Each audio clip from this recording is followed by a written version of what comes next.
Hi friends, my name's Laura Lowe, and today I'm going to talk about reading intervals quickly. If you have not already watched my video Intervals Part 1, you should probably go and do that.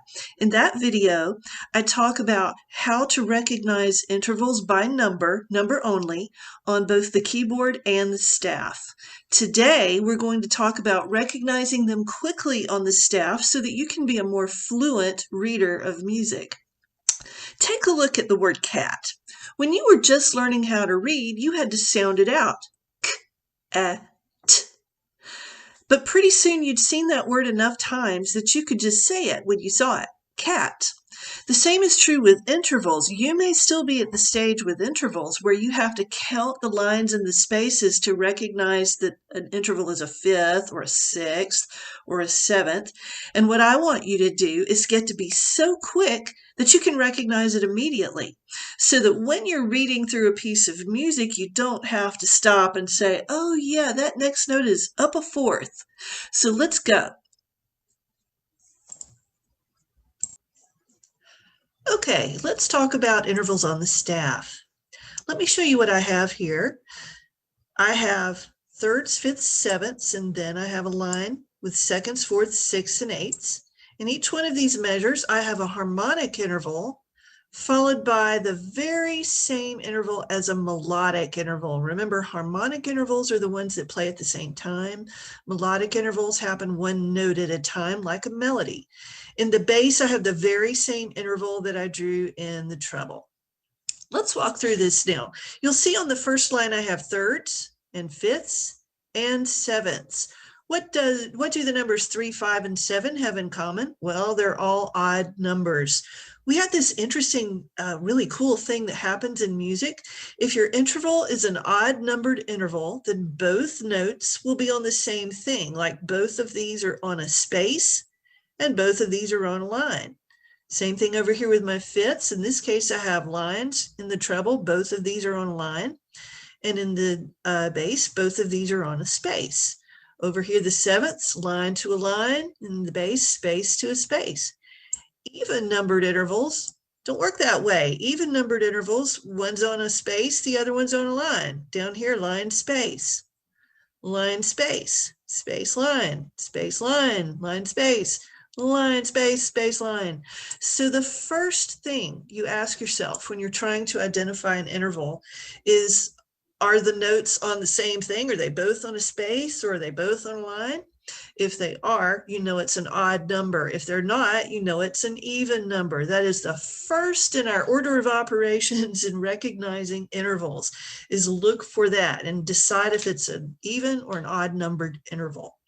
Now let's look at each one. Here where I have my thirds, you can see thirds are really easy to recognize. When they're harmonic intervals, they stack up on top of each other like the bottom two snowballs of a snowman. We're just missing the head on top.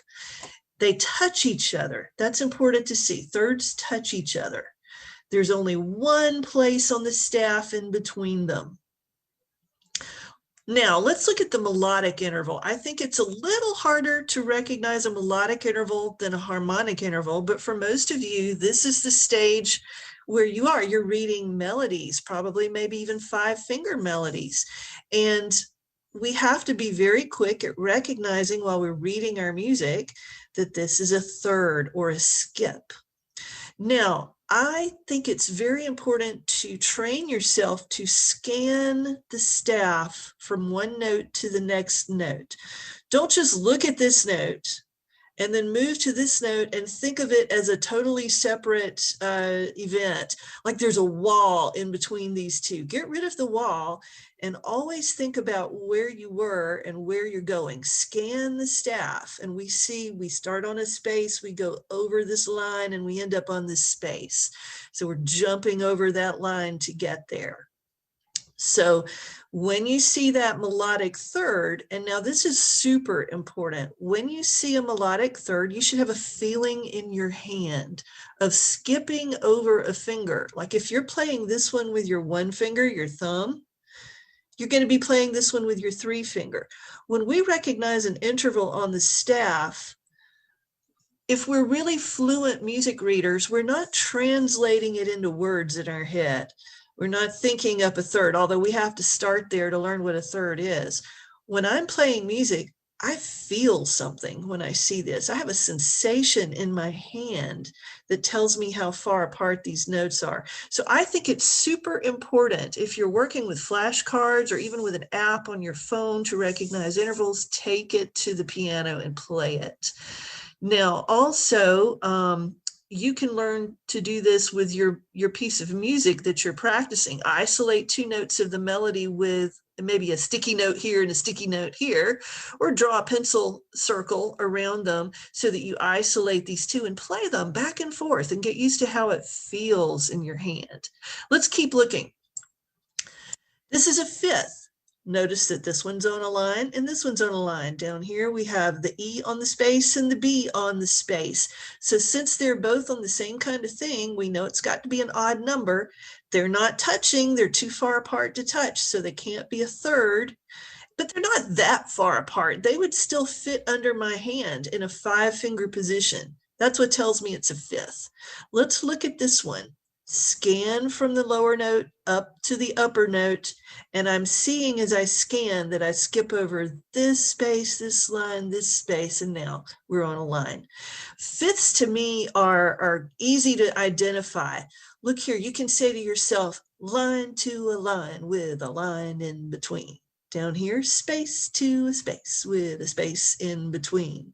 I think they're very tidy and orderly looking, very neat and orderly looking on the staff. Fifths are easy to recognize. Let's look at sevenths.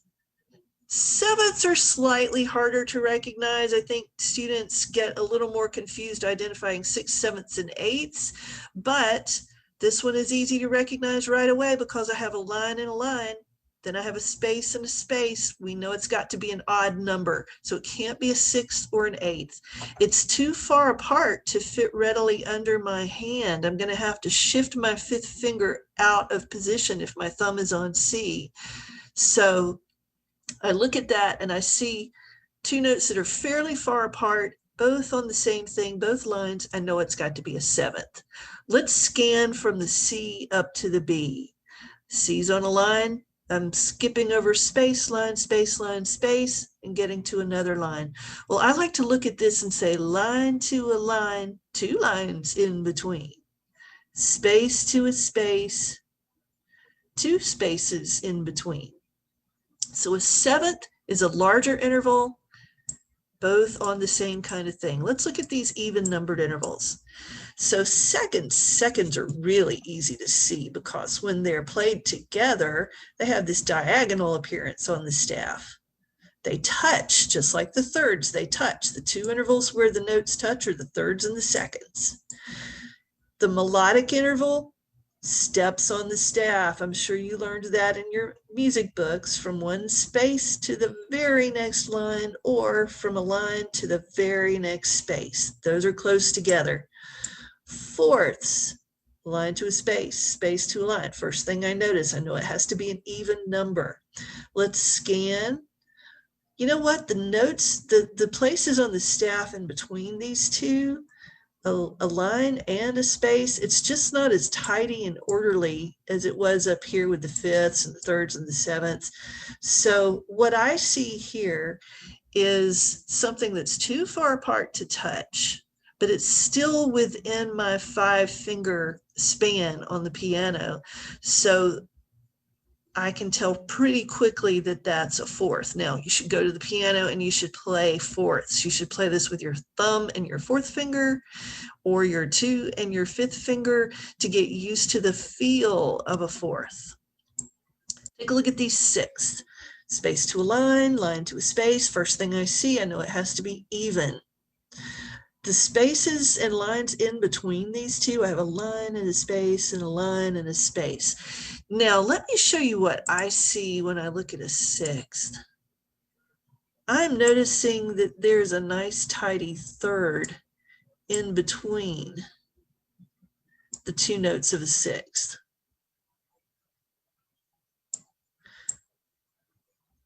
There you go. So I see that it's even because one's on a space and one's on a line. I see that it's outside of my 5-finger position. There's room for a third in between. And that's how I recognize a sixth quickly. Here's the eighth. Line to a space, space to a line. I know it has to be an even number. I'm scanning. Well, this is a good bit outside my 5-finger position, isn't it? I would have to reach pretty far to go from a C to the next C. And in between these two, I could draw a whole chord, a whole triad. I'm not very good at drawing with a mouse, but I'm going to do my best here. Ooh, didn't get quite low enough. There we go. I think I do a little better on the spaces. I'm not going to win any awards with my mouse drawing skills. Okay, so there's an ugly triad and an ugly triad up here, but you see that in between these two, I can fit an entire triad. So seconds, oops, didn't mean to do that. Let's get rid of my annotation. Seconds are touching. Fourths are beyond touching, but not as neat and tidy as a fifth. Sixths are one place outside of my 5-finger pattern, and eighths make me stretch my hand to play them. Again, take these to the piano and practice playing them, because we want to get really good at recognizing the feel of intervals. Okay, let's look at a piece of music now. This is a little Halloween piece that I wrote for one of my students. I'll probably make it available on my blog for free. Let's look at some of these intervals. Once again, I'm going to get my annotation going here. Now, right away, the first 3 notes, C to a D and then D to an E, these are all seconds. They're steps, right? They're easy to see because it's the very next place on the staff. And even though there's a flat sign there, it makes no difference in the number of the interval. C to a D is a second, D to E is a second. Let's take a look at this interval. The first thing I notice, space to a space. Got to be an odd numbered interval. The second thing I notice, I'm scanning from here to here, and I see that I only skip over one line on the staff. If I were to slide this note over, either mentally slide it over or even take my pencil and sort of draw it in close, I would be able to quickly see that they would touch if they were right on top of each other. And I know that that's a third. Now let's look down at another interval. Let's look at this interval.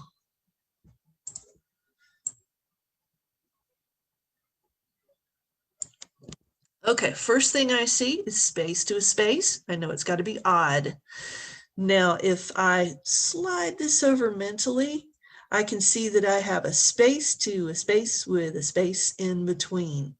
Now, this is a good opportunity to talk about these stems. Sometimes my students get distracted by the stems. Remember that what we're mostly interested in when we're identifying intervals is just the, well, what we're entirely interested in is the note head, the round part of the note. If a note is high on the staff, the stem goes down. If it's low on the staff, the stem goes up. But don't let that mess you up. Some of my students have looked at the stem at the tip of the stem and tried to incorporate that somehow into their note reading. But we want to ignore the stems when we're identifying intervals. Okay, clear that out. Move my score down, and let's look at a fourth. Here's the interval of a fourth. The first thing I see, space to a line. I know it has to be even numbered. If I mentally slide this note over, I can see that they would not touch. If I scan the staff like this from the first note to the second note, I see I'm skipping over a line and a space to get to this one. So I see right away it's too far apart to be a third. It's really not far apart enough to be a fourth. And I'm sorry, to be a fifth. So I know it has to be a fourth, okay?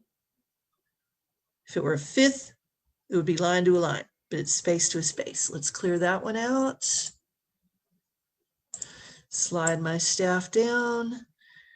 And let's look at one more. Let's look at this interval right here. So I see line to a line with a line in between. I bet you know already, it's a fifth, line to a line. Scanning my way down, I see that little setup, line to a line with a line in between. If I were to mentally slide this note over, then I would see that they're stacked up neatly, but they don't touch. And they are the top of my hand to the bottom of my hand. They represent the top of my hand to the bottom of my hand. That's a fifth. Okay. All right. So be sure that you take your interval practice to the piano and you practice feeling what these intervals feel like. There should be a link either on the screen and or below the video to my intervals part 1 video, and hope you'll subscribe to my channel. Hope this was helpful. Thanks.